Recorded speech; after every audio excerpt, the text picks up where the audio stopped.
போகுதே. வாழ்க்கையின் வேர்களோ மிக ரகசியமானது.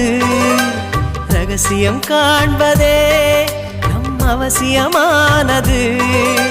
தேடல் உள்ள உயிர்களுக்கே தினமும் பசி இருக்கும். தேடல் என்பது உள்ளவரை வாழ்வில் ருசி இருக்கும். பாடல் போல தேடல் கூட ஒரு சுகமே. இசை பாடி வரும் இளம் காற்றுக்கு உருவமில்லை. காற்றலை இல்லை என்றால் ஒரு பாட்டொலி கேட்பதில்லை. ஒரு காலம் வருகையில் உள்ளம் கொள்ளை போகுதே.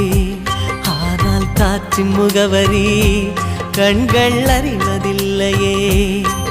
இந்த வாழ்க்கையே ஒரு தேடல் தான். அதை தேடி தேடி தேடும் மனது தொலைகிறதே.